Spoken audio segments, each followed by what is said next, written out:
Thanks for joining me today at the Skunk Juice Library. Or is it the Skunk Juice Studios? How about both? Well, 3 weeks ago was my birthday. Thank you. And my bestest friends got me the bestest present ever I wanted to share with you. Last year, if you remember, I started in my neighborhood. It's called a Little Free Library for anyone, all ages, to take a book, read a book, put the book back, or pass it on. Yes, it's been awesome. So thank you, Joan and Megan, Colin and Bridget, for getting me the little library. Yes, I wanted to share with you this book about the little library that you can do. If I can do it, so can you. So let's begin the little library. One breezy afternoon, Mr. Tiffin told his class, "Our new library is finally open. Time to meet our new librarian." "I'm excited," said Jeremy. "Me too," said Charlie and Alex together. "Me three," said Molly. "I could stay here and sharpen pencils," said Jake. Jake was a slow and careful reader. Sometimes he read the same page more than once so he could figure everything out. When it came to library day, Jake felt left behind. The new library smelled like fresh paint and wood. "Welcome, everybody," said a friendly-looking person. "I'm Beck Good. Please call me Librarian Beck. I'm here to help you find books you love." "When you open a book, you open your mind," said Eleanor.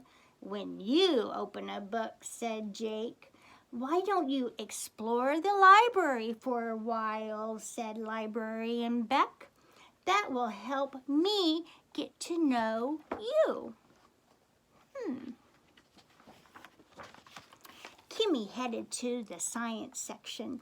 Alex and Charlie hunted for a story that they could read together. Tara found the art books and looked for paintings by women. Jake wandered over to the corner shelf. He studied the bookcase to see how the pieces fit together. He ran his fingers along the grooves of the wood. After a while, Librarian Beck came to talk to him. "See what you think of this," they said. Librarian Beck put a heavy book into Jake's hands. It was old and worn. "Woodworking for Young Hands," read Jake. He opened the book. The first page were filled with drawings of tools. Jake already knew the names of some of them. "That one's an awl," he said. "My Gramps has one in his workshop." Jake handed the book back to them. "This has a lot of pictures," he said, "so it doesn't count as reading." "Says who?" said Librarian Beck. "A lot of people," said Jake. "Not me," said Librarian Beck. Jake checked the book out. He let it set for a while. When he got home, he had other things to do. After a few days, he read the instructions for the first project and the second. They didn't make a lot of sense to him. The next day, Jake's book was due back.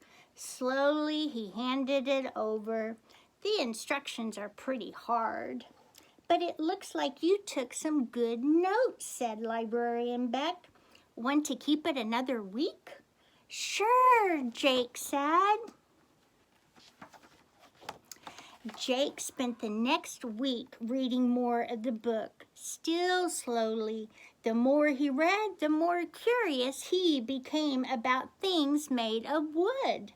He looked at the way the 3 legs of a stool supported the seat. He noticed that some tables had sharp corners and some were round. He wondered how to bend wood to make the back of a chair. The next 3 library days, Jake renewed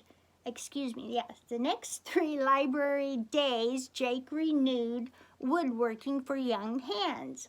Librarian Beck found other books they thought Jake would like, and Jake checked those out too.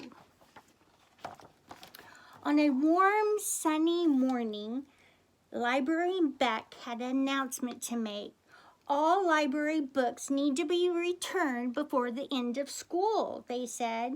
That way, the library will be organized and ready when you come back next year. Wait, said Jake, the library is closed all summer? Of course it is, said Robert.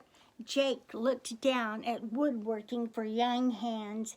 He hadn't realized he'd have to give the book back so soon. That night, Jake had an idea. He turned to a page he had marked in the book. Then he looked around the house. He found a yardstick, a screwdriver, and some 3-inch screws. Then he called Gramps. Over the next 2 weekends, Jake spent a lot of time in Gramps' workshop. Jake measured and marked plywood. Gramps cut along the lines Jake had made. Gramps drilled holes. Jake screwed in screws. Jake attached things, hinges, affixed plexiglass, and painted. Gramps and Jake didn't talk a lot while they worked. They didn't need to. At last, they were done. On the last library day of the year, Jake brought something very big and very heavy into Mr. Tiffin's classroom. It was covered with a large cloth. It's for Librarian Beck, he said. Everyone in the class tried to guess what Jake had made. Looks like a giant bird cage, said Charlie. It's better than a bird cage, said Jake. A dollhouse, asked Alex. Nope, said Jake. Tara and Jeremy helped carry Jake's surprise into the library. Jake pulled off the cloth. It's a little library, said Jake. You built that? Asked Jeremy. With help from woodworking for young hands, Jake said, and my Gramps. What's a little library? Asked Kimmy. A little library is a place to share books, said Mr. Tiffin. People take a book out and bring it back, or they replace it with another book, said Librarian Beck. All for free. So while our big library is closed, this little library can stay open, said Jake. On the very last day of school, after the class had scrubbed the desk and taken out the trash and written in the memory book, Mr. Tiffin led them outside. There was Librarian Beck with the school custodian. They were standing next to the little library. I filled it with books, said Librarian Beck. Want to take one out, Jake? They asked. That's okay, said Jake. I'm going to wait till I can check out woodworking for young hands again next year.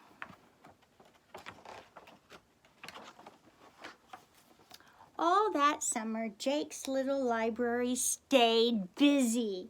People put all kinds of books in and took all kinds of books out for free. One hot day in July, a package arrived for Jake. He tore open the brown paper. Inside was woodworking for young hands. On the first page, he saw this: woodworking for young hands, withdrawn. Then he saw a note. What the note say? Dear Jake, you loved this book more than anyone had loved it in a long time. Withdrawn means this book does not belong to the library anymore. It belongs to you. See you next year and keep reading. Librarian Beck. Aww.